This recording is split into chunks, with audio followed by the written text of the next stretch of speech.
तू युद्ध के इस मैदान में केवल अस्त्रों की टकराहट मत देख।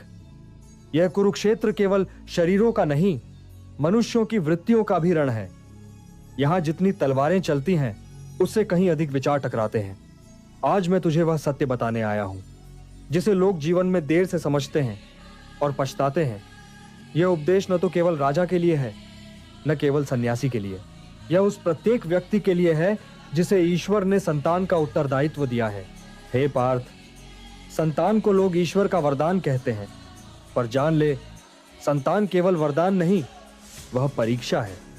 ईश्वर जब किसी को संतान देता है तो उसके साथ यह भी देखता है कि क्या यह मनुष्य उसकी रक्षा कर पाएगा, क्या यह मनुष्य उसे संसार की दृष्टि से बचा पाएगा। जो केवल जन्म देकर स्वयं को कर्तव्य से मुक्त समझ लेता है, वह धर्म को अधूरा समझता है। धर्म केवल उत्पत्ति नहीं, धर्म संरक्षण है। हे पार्थ, तू यह जान ले कि यह संसार वैसा नहीं है जैसा दिखता है। यहां लोग सामने से ताली बजाते हैं पर पीछे से मौन शाप देते हैं। यहां लोग मुस्कुराते हैं पर भीतर तुलना करते हैं। जब तेरी संतान छोटी होगी तब लोग उसे गोद में उठाएंगे, उसकी मासूमियत की प्रशंसा करेंगे, पर जैसे जैसे उसमें प्रतिभा प्रकट होगी वैसे वैसे वही आंखें बदल जाएंगी। यही मनुष्य की प्रकृति है। इसलिए हे पार्थ, मैं तुझसे कहता हूं, अपनी संतान को हर आंख के सामने मत रख। हर व्यक्ति को उसकी योजनाएं मत बता। हर संबंध को उस तक पहुंचने का अधिकार मत दे, क्योंकि जो लोग बाहर से अपने कहलाते हैं, वे भीतर से अपनी असफलताओं का बोझ ढो रहे होते हैं। और जब वे तेरी संतान को आगे बढ़ता देखते हैं तो उनका बोझ ईर्ष्या में बदल जाता है। हे पार्थ, ईर्ष्या सबसे शांत शत्रु है। वह तलवार नहीं उठाती, वह शोर नहीं मचाती, वह सलाह बनकर आती है, वह चिंता बनकर आती है, वह अनुभव बनकर आती है। कोई कहेगा इतना पढ़ाना ठीक नहीं, कोई कहेगा इतनी जल्दी आगे मत बढ़ाओ, कोई कहेगा सब कुछ बच्चे के लिए ठीक नहीं होता। पर हे पार्थ, जान ले, इन वाक्यों के पीछे कई बार मंगल नहीं, भय और तुलना छुपी होती है। जो लोग सामने तेरी संतान की प्रशंसा करेंगे, वे ही पीछे से उसके मार्ग में शंका बोएंगे। वे प्रत्यक्ष रूप से कुछ नहीं करेंगे, पर अप्रत्यक्ष रूप से ऐसे शब्द, ऐसे वातावरण, ऐसे संदेह उत्पन्न करेंगे जो तेरी संतान के मन को कमजोर करे। क्योंकि संसार में सबसे अधिक खतरा उस व्यक्ति को होता है जो साधारण नहीं रहता। हे पार्थ, साधारण व्यक्ति को कोई नहीं रोकता, जो भीड़ में चलता है उसे कोई नहीं घेरता, पर जो भीड़ से अलग चलने लगता है वही लक्ष्य बनता है।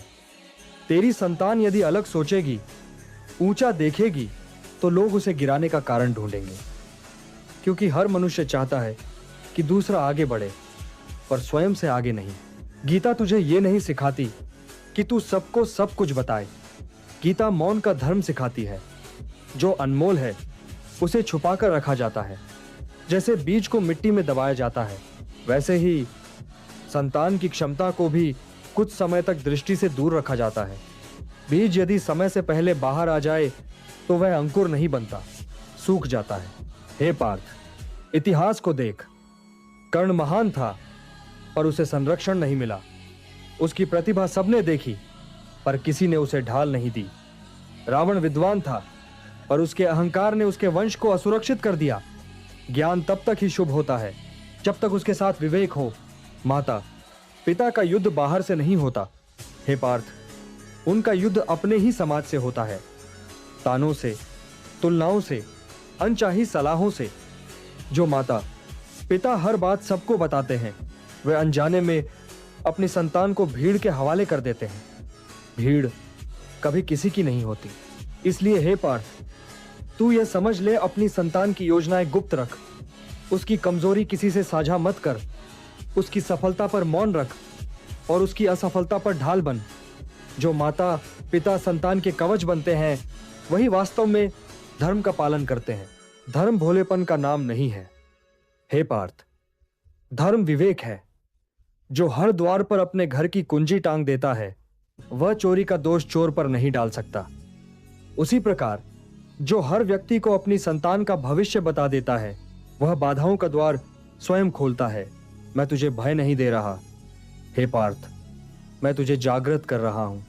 संसार सुंदर है, पर निर्दोष नहीं। अपनी संतान को संसार दिखा, पर संसार के हर हाथ में उसे मत दे।